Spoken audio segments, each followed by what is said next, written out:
The Perseverance rover is sending back the sounds of Mars, and it's contributing out to the soundtrack.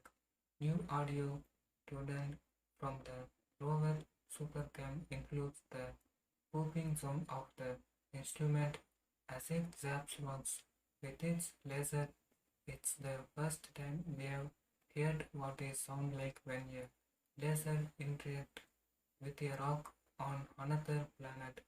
Some of the rover's instruments are still being tested for readiness, but Supercam has already returned its first result, including those sounds of it zapping rocks to learn more about their composition. What exactly do these recordings tell scientists? There is a shift in some of the groups because some sound louder than others. Researchers can use this variation to understand more about the physical structure of rocks, including how hard they are. Capturing audio is just one of the SuperCam capabilities.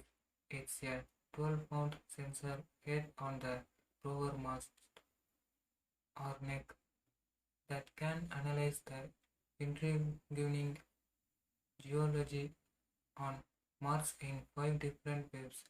The instrument includes a camera, tests and spectrometers that can identify the chemical and mineral composition of rocks and soil. Scientists can use SuperCam to help them select which rocks they collect samples from in the search for ancient microbial life on Mars. Future missions will return those samples to Earth in the 2030s. It is amazing to see SuperCam working so well on Mars, said Roger Wins, principal investigator for SuperCam at the Los Alamos National Laboratory. In a statement, when we first dreamed up this instrument 8 years ago, we worried that we were being way too ambitious. Now it is up there working like a champ. The instrument was developed by a joint team from both the Los Alamos National Laboratory in New Mexico and the Centre National Des Spatiales in France.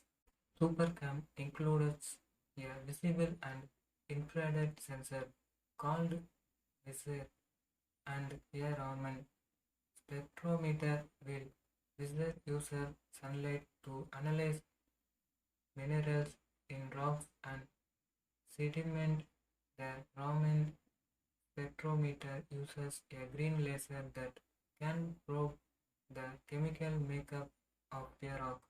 The capabilities of SuperCam allow scientists to gain an understanding of rocks on Mars down to an atomic and molecular level. The instrument's targets can be as small as the point of a pencil located at a distance more than 20 feet away from the rover.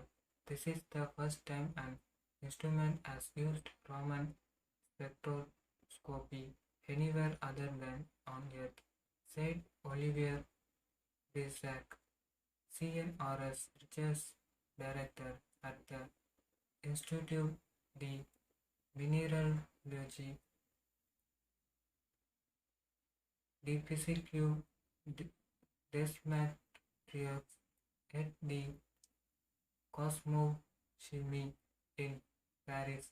In a statement, Raman spectroscopy is going to play a crucial role in characterizing minerals to gain deeper insight into the geological conditions under which they formed and to detect potential organic and mineral molecules that might have been formed by living organisms.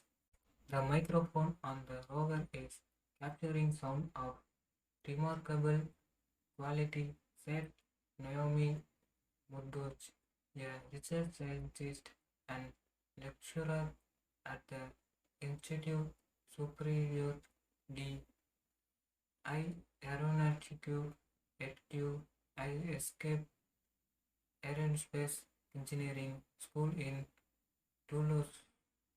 It's incredible to think that we are going to do science with the first sound ever recorded on the surface on Mars, she said.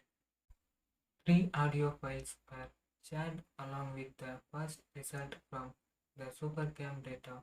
The first recording captured by SuperCam on February 19 was only recorded about 18 hours after the rover landed on Mars.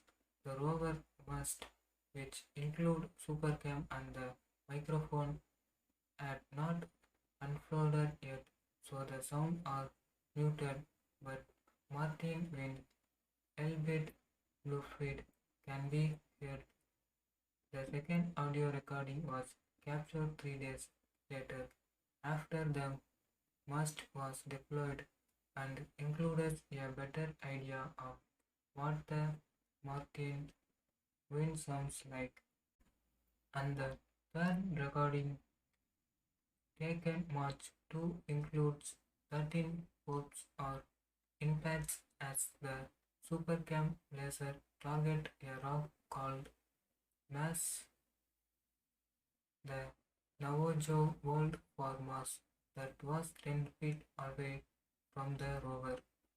I want to extend my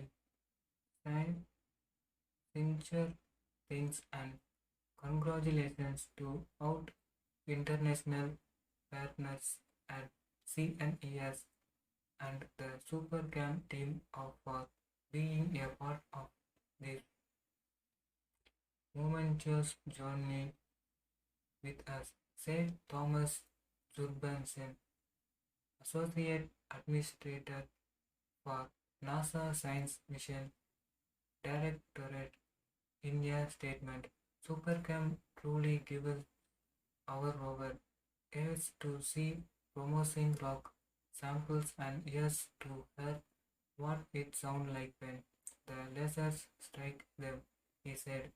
This information will be essential when determining which sample to catch and ultimately return to Earth through our groundbreaking Mars sample return campaign, which will be one of the most ambitious feats ever undertaken by humanity.